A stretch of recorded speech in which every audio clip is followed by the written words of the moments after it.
Elisa Samúdio, a mulher cuja morte ainda não foi materializada e cujo desaparecimento resultou na condenação por homicídio do ex-goleiro do Flamengo e seus supostos comparsas. Prestes a completar 10 anos, o caso do goleiro Bruno ainda gera repercussão.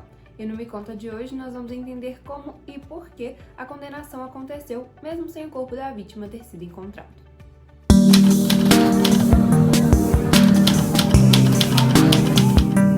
No início de março deste ano, o caso do goleiro Bruno voltou a ser assunto na mídia. Isso porque o goleiro fez novas declarações à imprensa.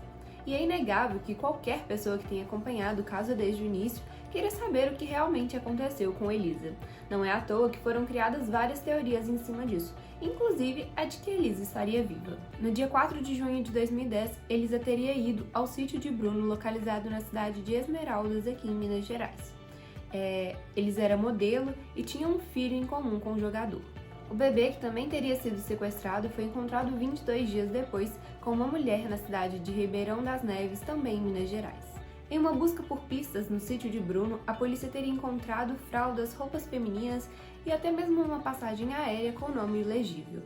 Além disso, encontraram manchas de sangue no assoalho e no porta-malas do carro do Bruno, e que mais tarde foi comprovado pertencerem a Elisa. Neste momento, já havia uma enorme especulação sobre o caso, inclusive por parte da imprensa, que muitas vezes deu a entender desde já que Bruno era culpado pelo crime. A primeira vez, no entanto, que o jogador deu uma declaração sobre o desaparecimento da modelo foi no dia 1º de julho, e ele disse estar preocupado com o desaparecimento de Elisa. Um adolescente de 17 anos teria confessado a um tio que ele, juntamente com o Macarrão, amigo e braço direito de Bruno, teriam levado a jovem ao sítio, e que no caminho o adolescente teria dado 3 coronhadas na cabeça de Elisa. Mais tarde, ao ser apreendido, o jovem alegou que Bruno seria o mandante do crime e Bola o executor, que ele teria matado e esquartejado a vítima, mas como sabemos, o corpo nunca foi encontrado e essa história nunca foi provada. Em meio a provas e testemunhas, Bruno, Macarrão e Daiane, a então esposa de Bruno, e que também teria sua participação no crime, tiveram sua prisão preventiva decretada, isso no dia 7 de julho. Bruno se entregou à polícia no dia seguinte. No dia 29 de julho, Bruno, Macarrão, Daiane e mais 5 pessoas foram indiciadas pela justiça, pelos crimes de homicídio, sequestro e cárcere privado, ocultação de cadáver, formação de quadrilha e corrupção de menores. Além deles, Bola também foi indiciado, mas pelos crimes de homicídio qualificado, por ter agido a mando de Bruno, que para a justiça é um agravante, e pelos crimes de formação de quadrilha e ocultação de cadáver. As notícias do caso do goleiro Bruno sempre foram e são até hoje um grande evento. Isso porque a mídia sempre faz um grande espetáculo quando o assunto são crimes bárbaros.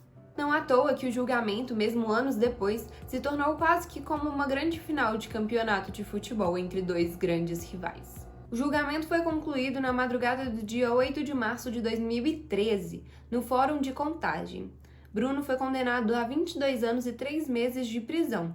E guarda essa informação aí, por um júri popular presidido pela juíza Marícia Fabiane Lopes Rodrigues. Muito se fala sobre a interferência da mídia no julgamento, isso porque houve uma condenação precoce dos meios de comunicação de Bruno e seus comparsas. Isso acarretou numa pressão do público e da mídia à justiça, o que poderia ter ajudado Bruno e seus comparsas a terem sido condenados. Mas independente disso, existe um código de ética ao qual o jornalista deve seguir. E assim como outros casos, este vai contra alguns dos artigos do código. Como, por exemplo, o compromisso fundamental do jornalista com a verdade no relato dos fatos, razão pela qual ele deve pautar seu trabalho pela precisa apuração e pela sua correta divulgação.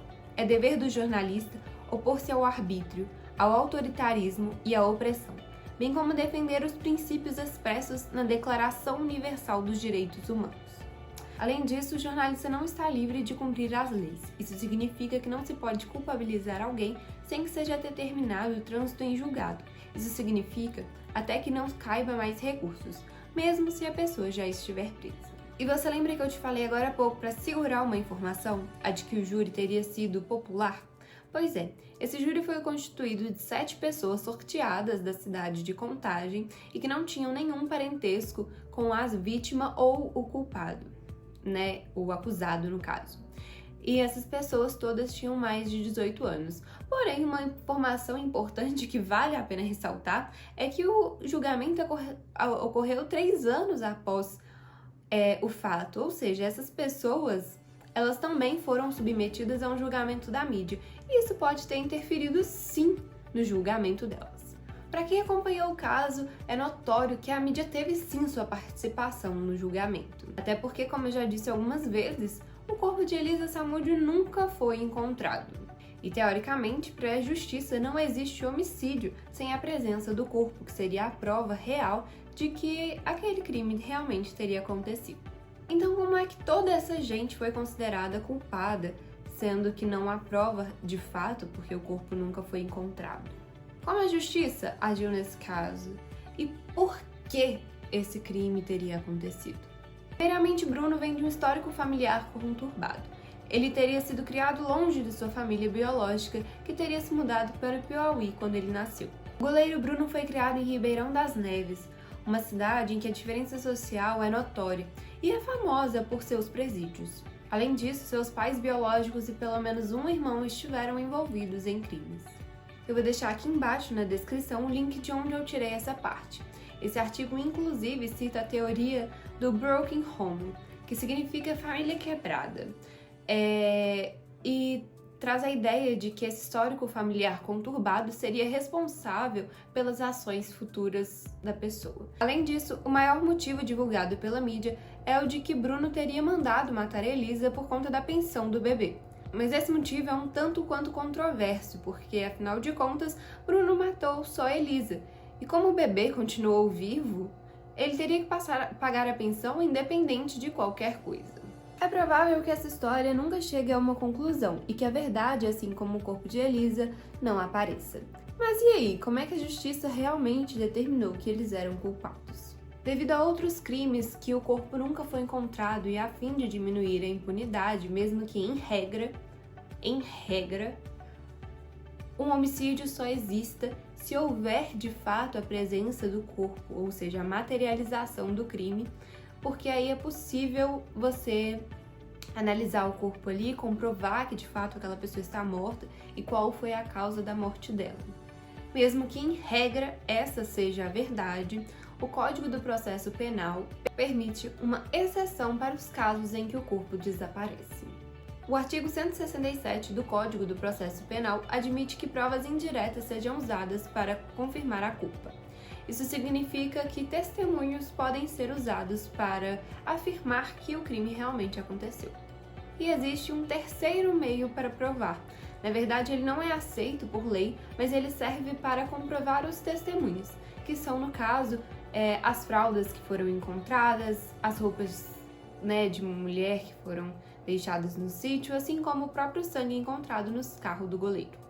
E foi exatamente assim, através de depoimentos e dessas provas encontradas no sítio, que Bruno e seus comparsas foram considerados culpados. Em um de seus depoimentos no júri, Bruno alegou saber e imaginar que Elisa iria morrer.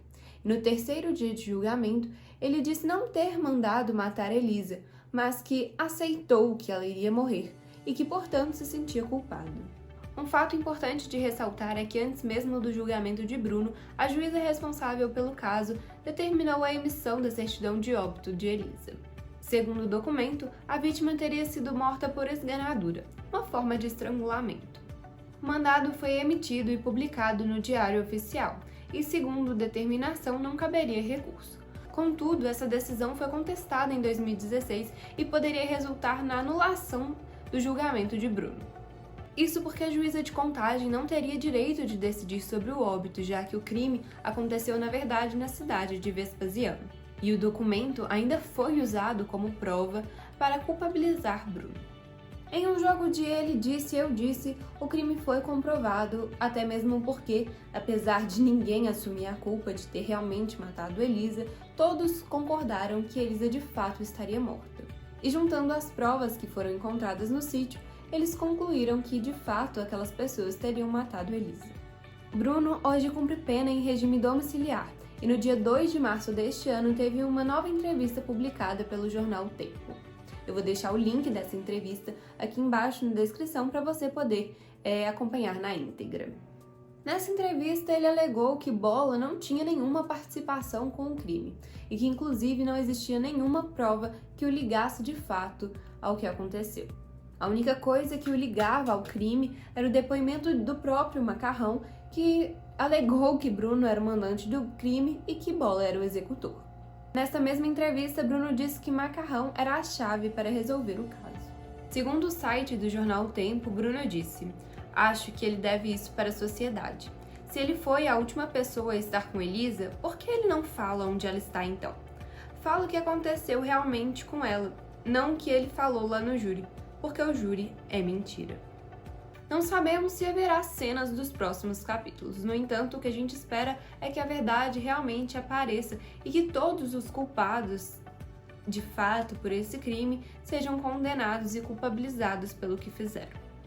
Assim, esperamos que a família um dia receba pelo menos algum indício de que o corpo da vítima for encontrado e que consiga descansar em paz e ter certeza de que realmente Elisa morreu e, não ficar aí cheio de esperança, porque a gente sabe que é muito difícil se despedir de um parente se a gente não teve o corpo dele ali presente pra gente se despedir, se a gente não viu o material, a matéria. É isso. Esse foi mais um episódio do Me Conta. Eu espero de coração que vocês tenham gostado, porque dá muito trabalho fazer isso. Então deixa seu like, curte aqui embaixo em gostei, deixa seu comentário, comenta se você gostou, o que você me sugere. Eu trouxe uma novidade aí de mudança de ângulo, não sei se ficou bom, mas espero que vocês tenham gostado. Eu tô tentando trazer uma coisa diferente. Mas é isso. Não esquece de se inscrever no canal aqui embaixo também e ativar as notificações para você não perder nenhum vídeo. Segue a gente nas redes sociais também, porque direto eu posto enquetes, eu deixo uns spoilers e aí você já fica sabendo aí mais ou menos o que vem por aí. É isso, até semana que vem. Tchau!